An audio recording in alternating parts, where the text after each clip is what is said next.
तर दिल्लीत लाठीचार्ज सुरू झालेला आहे। संसद भवन परिसरात मोर्चा काढण्याची तयारी सुरू असताना काही आंदोलकांवर लाठीचार्ज सुरू झालेला आहे। जंतर मंतर परिसरातून हा मोर्चा पुढे मार्गस्थ होऊ नये यासाठी पोलिसांकडून चोख उपाययोजना केल्या जात आहेत। अशात संतप्त झालेल्या आक्रमक झालेल्या आंदोलकांवर पोलीस लाठीचार्ज करतात। आंदोलक कोणत्याही परिस्थितीत ऐकण्यास तयार नाहीये। हा मोर्चा काढणार असा निर्धार आंदोलकांकडून करण्यात आलेला आहे।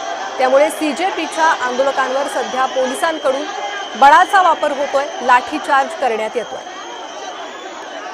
तगडा पोलीस बंदोबस्त सध्या या मार्गावर तैनात करण्यात आलेला आहे। या मोर्चाला परवानगी पोलिसांकडून नाकारली गेलेली आहे। त्यामुळे मोर्चाला विरोध करण्यात येतोय। मोर्चा कोणत्याही परिस्थितीत पुढे जाऊ नये यासाठी पोलीस प्रशासनाकडून खबरदारी घेतली जाते। जमावबंदीचे आदेश संसद भवन परिसरात लागू करण्यात आलेले आहे।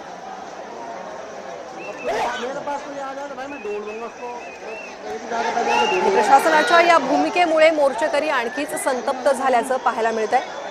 सोनम वांगचुक यांना आंदोलन स्थळावरून हटवल्यानंतरही हा मोर्चा निघणार असा निर्धार करत अभिजित दीपकेंच्या नेतृत्वाखाली या मोर्चाचं आयोजन करण्यात आलं। हा मोर्चा पुढे जाणार असं सांगण्यात आलं, मात्र त्यानंतर पोलिसांकडून चोख खबरदारी घेण्यात येते आणि हा मोर्चा पुढे जाऊ नये यासाठी बळाचा वापर आता केला जातोय। जंतर मंतरवर पोलिसांकडून लाठीचार्ज, आंदोलकांवर लाठीचार्ज केला जातो।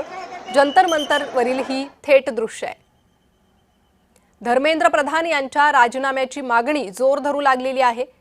या मागणीसाठी गेल्या 20 ते 25 दिवसांपासून सीजेपी आक्रमक झाली। सुरुवातीला देशभरात ठिकठिकाणी मोर्चे काढण्यात आले आणि त्यानंतर जंतर मंतरवर आंदोलन सुरू झालं। कार्यकर्त्यांची धरपकड केली जाते, त्यांच्यावर लाठीचार्ज केला जातोय।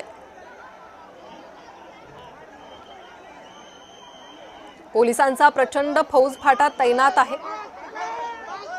जंतर मंतर परिसरात आणि संसद भवन परिसरात, त्यासोबतच मोर्चाच्या मार्गावरही पोलीस उपाययोजना करतायत, चोख बंदोबस्त ठेवून आहे। आणि आताची ही थेट दृश्य आहे, लाठीमार होतोय या आंदोलकांवर।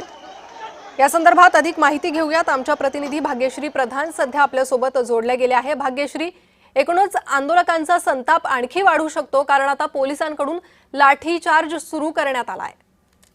नक्कीच आपण जर बघतोय तर काल परवापासूनच हे सगळ्या गोष्टी सुरू आहेत। खरं तर सोनम वांगचुक हे शांततेने तिथे आंदोलन करत असताना पोलीस त्यांना घेऊन गेले आणि त्यानंतर वो रास्ता खुला, आप प्लीज उधर से आ जाइए। तो इधर से मान लो नहीं सुनो, एक मिनट सुनो ना। हाँ। वो रास्ता है जंतर मंतर के लिए, ये है ना रास्ता। यहाँ से रास्ता नहीं है सर। ये रास्ता नहीं भाई, अरे जंतर मंतर बराबर आते हैं, सारे लोग आ रहे हैं। नहीं आप सुनिए मेरी बात, अरे सुनिए सुन तो लीजिए ना।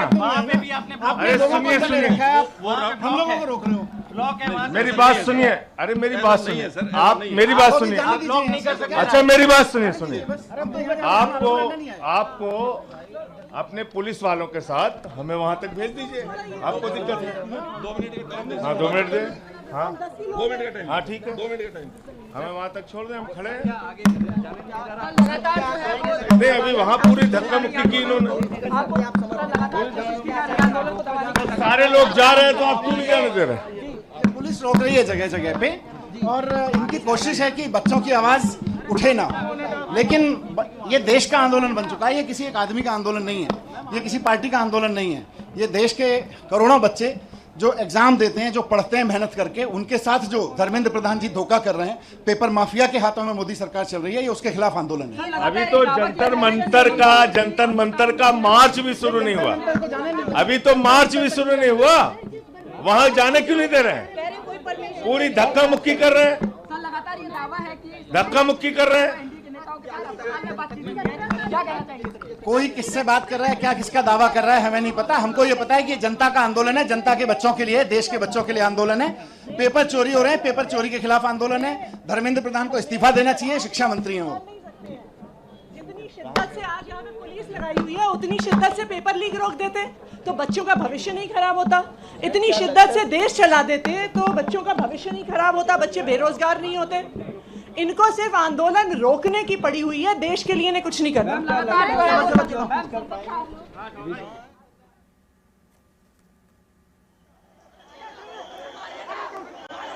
तर विरोधी पक्षांनीही याबाबत आपली प्रतिक्रिया व्यक्त केलेली आहे।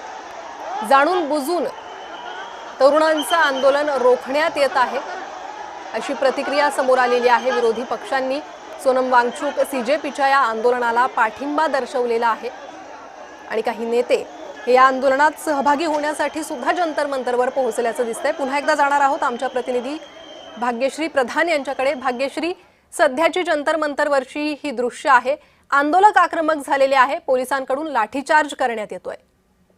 नक्कीच आपण जर बघितलं तर मोठ्या प्रमाणात आंदोलनकर्ते जे आहेत ते पोहोचलेले आहेत जंतर मंतरला।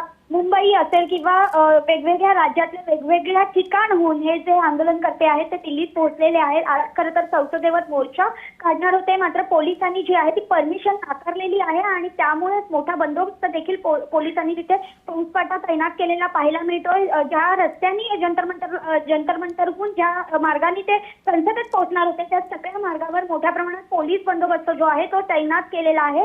त्यामुळे आता लाठीचार्ज देखील जे लोक येत आहेत त्यांच्यावर सौम्य लाठीचार्ज करून गर्दी पांगवण्याचा प्रयत्न जो आहे तो पोलीस करताना पाहायला मिळत आहे सध्या। अगदी भाग्यश्री, मात्र यानंतर वातावरण आणखी चिघळू शकतं, कारण आंदोलक आपल्या भूमिकेवर ठाम आहे। काही युवक संतप्त प्रतिक्रिया देत आहेत आणि तितक्याच संतप्तपणे ते मोर्चा काढण्यावरही प्रतिक्रिया देताना पाहायला मिळत आहे आणि पोलिसांनी लाठीचार्ज सुरू केल्यानंतर ही परिस्थिती कदाचित चिघळू शकते अशी ही शक्यता आहे। नक्कीच, कारण आपण बघितलं की सोनम वांगचुकला ज्या पद्धतीने उचलून हॉस्पिटलमध्ये दाखल केलं त्यानंतर परिस्थिती जी आहे ती गळलेली पाहायला मिळाली। भाग्यश्री प्रधान, मी तुम्हाला थोडंसं थांबवते, माफ करा, पुन्हा एकदा तुमच्याकडे येईल अधिक माहिती घेण्यासाठी।